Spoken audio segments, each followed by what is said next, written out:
slimy Newscomb, right? Oh, man, he can't even come up with a decent nickname anymore. It's so sad. You know, it's been interesting to watch Newsom because while he's making fun of Trump, he's also been reaching across the aisle, inviting Republicans and whatnot on his podcast, including, most recently, one of the president's biggest and most fanatical... One comment, one pause.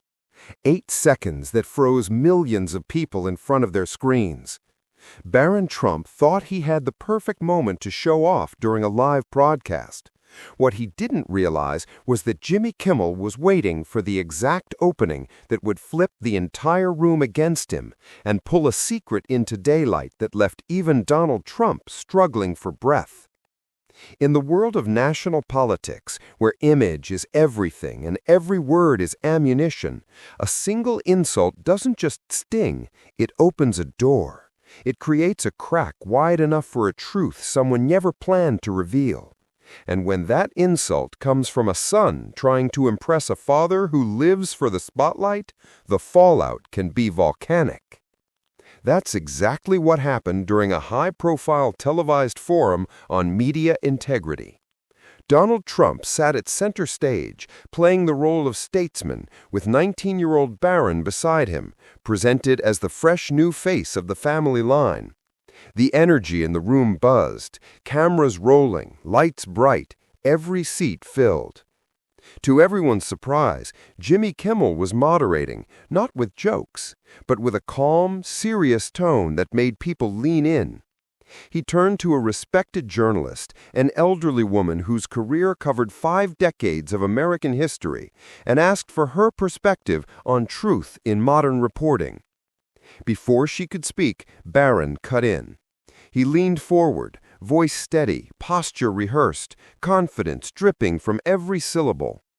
"With all respect, ma'am," he said, flashing a smug little smile, "maybe the real issue isn't truth. Maybe it's that your network is too outdated to keep up. Maybe it's time to let people who understand today's world take over." Confused me with one of his sons again. Wow, do you think he's flirting with me? What is this? When I die, I would like that to be the clip they play at the Emmys in memoriam montage. He even worked my wife in there. Should I be worried that Trump has mentioned my wife more times at his rallies this year than his own? The audience didn't gasp. They exhaled all at once.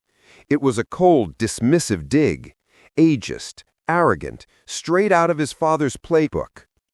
Donald Trump let out a laugh and clapped Barron on the shoulder, grinning like he'd just watched his son hit a home run. But Jimmy Kimmel didn't smile. He didn't move. He just watched them both, the way someone watches a fire spreading exactly where they knew it would. Then he lifted his mic. "Hold on," he said quietly. The room went silent. Kimmel looked at Barron first. "You decided that your first moment on a national stage should be used to insult a woman who's earned more honor in her lifetime than you've been alive." Trump's grin faded instantly. Kimmel continued, but now his tone shifted. He wasn't just correcting a teenager, he was aiming at the man beside him. "You mentioned passing the torch, legacy, truth, family." He turned his full attention to Donald Trump, and the air changed. What followed was 8 seconds that felt like an eternity. The camera zoomed in. Trump stiffened. The audience didn't even breathe. "You taught him how to live in your shadow, but you never told him the truth about the shadow itself." Trump blinked hard, confused and furious at once. Kimmel paused just long enough for the weight of his words to land, then delivered the final line, the one that would replay across the country for days. And in that single moment, Donald Trump gasped.